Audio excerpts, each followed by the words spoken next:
Bismillahirrahmanirrahim. In this lecture, we are going to learn about zero order reaction.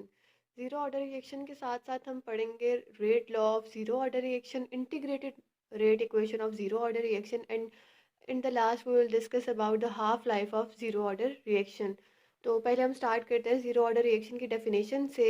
Zero order reaction एक ऐसा reaction होता है जो concentration पर डिपेंड नहीं करता। ठीक है, मतलब कि रिएक्टेंट्स की जितनी भी कंसंट्रेशन हो उस पर कोई इफेक्ट नहीं पड़ेगा, रिएक्शन रेट उसका इफेक्ट नहीं होगा। तो ऐसा रिएक्शन जो कंसंट्रेशन पर डिपेंड ना करे।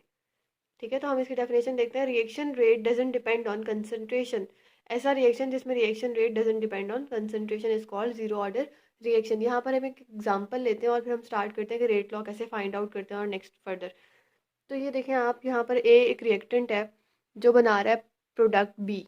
ठीक है, जब टाइम जीरो होगा तो कंसंट्रेशन इसकी मैक्सिमम होगी और इसकी जीरो। जब टाइम टी होगा तो ये कुछ ना कुछ प्रोडक्ट्स बन चुके होंगे, इसलिए हमने यहाँ पर लिखा एक्स, और कंसंट्रेशन जो है रिएक्टेंट्स की वो कुछ ना कुछ कम हो चुकी होगी, तो हमने यहाँ पर लिखा ए माइनस एक्स। ये तो आपको अब तक बनाना आ गई होगी, हम काफ़ी बार ये कर चुके हैं।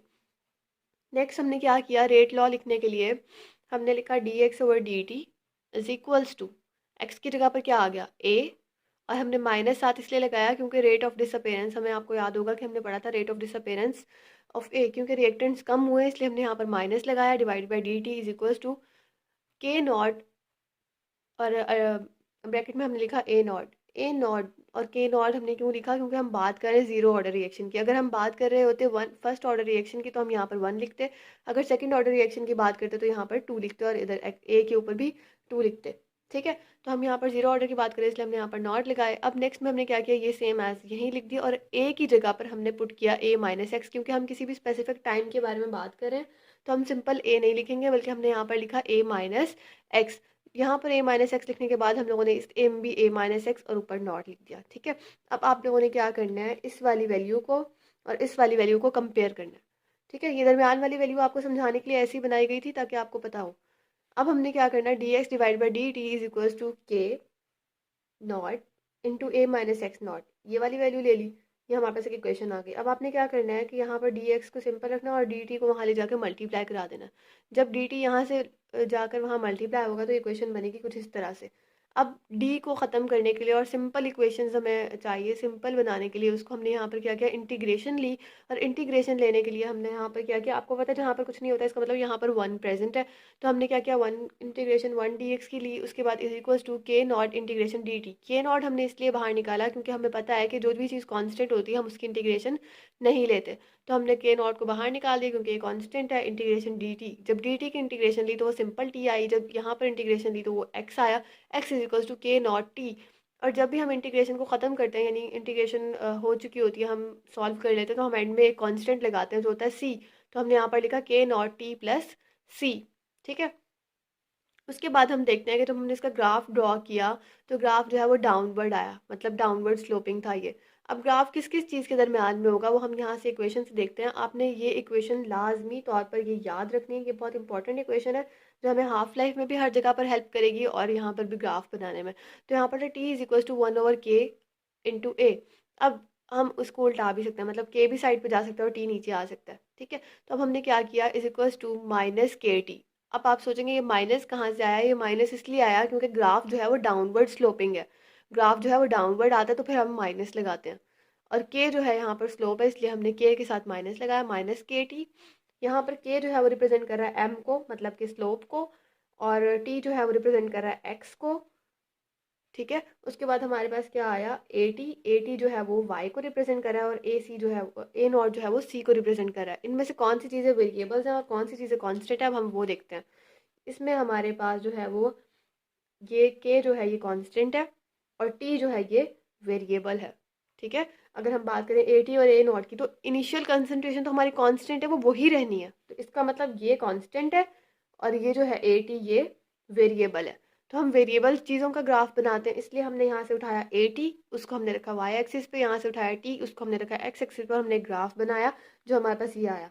अब इस ग्राफ में आपने एक दो चीज़ें देखनी है, एक तो ये पहली चीज़ है कि ये डाउनवर्ड स्लोपिंग है, दूसरी बात क्या है कि जो ये वाला पोर्शन होता है ना, ये इतना पोर्शन जो है हमारे पास, ये हमारे पास कहलाता है इंटरसेप्ट, और इंटरसेप्ट हम कहते हैं सी को। तो यहाँ पर हमने लिखा ये क्या चीज़ है, ये ए नॉट है, मतलब यहाँ से ये वाला ये ये ए नॉट है, ठीक है। क्या है ये? इंटरसेप्ट। क्योंकि ग्राफ जो है वो बिल्कुल टिप से स्टार्ट नहीं हो रहा, यहाँ पर थोड़ा गैप है, तो इस गैप को हम कहते हैं इंटरसेप्ट। ये हो गया। उसके बाद ये क्या चीज़ है? ये माइनस के, मतलब के है ये, के इक्वल टू एम है, और ये माइनस इसलिए लगाया क्योंकि ये डाउनवर्ड स्लोपिंग है। तो ये हमारे पास हो गया कि ग्राफ हम लोग किस तरह से ड्रॉ करते हैं जीरो ऑर्डर रिएक्शन का, और वो कैसा होता है, तो वो डाउनवर्ड स्लोपिंग होता है, और हम इस तरह से ग्राफ को ड्रॉ करते हैं। अब हम बात करते हैं half life of zero order reaction की। यहाँ पर हमने हाफ लाइफ को उधर से ही स्टार्ट किया जहाँ से हम लोगों ने स्लोप को एंड किया था, मतलब स्लोप हमने जो ग्राफ था वो इसी इक्वेशन से हमने ड्रॉ किया था।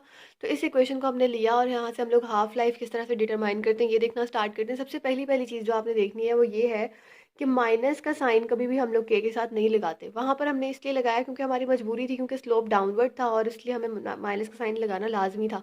अब इस माइनस के साइन को ख़त्म करने के लिए इक्वेशन में से हम क्या करेंगे कि माइनस को मल्टीप्लाई कराएंगे।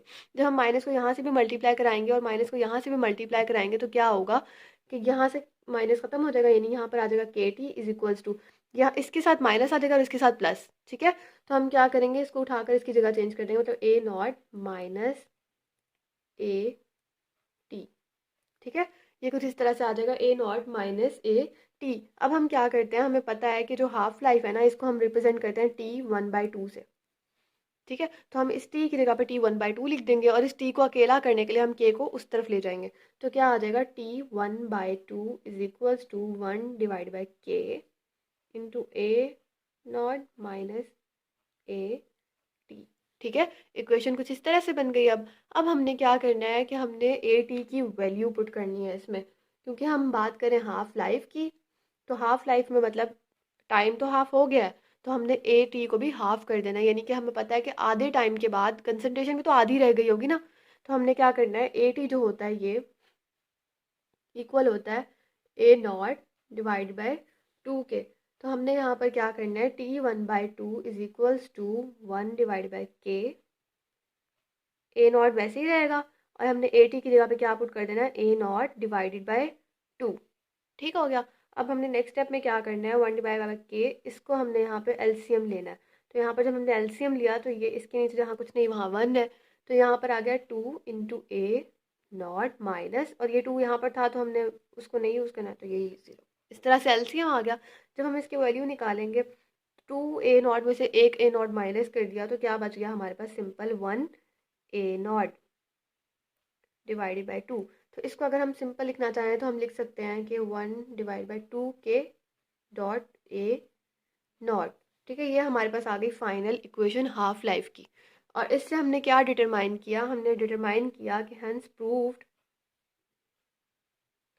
दैट, क्या प्रूव किया कि half life is directly proportional to,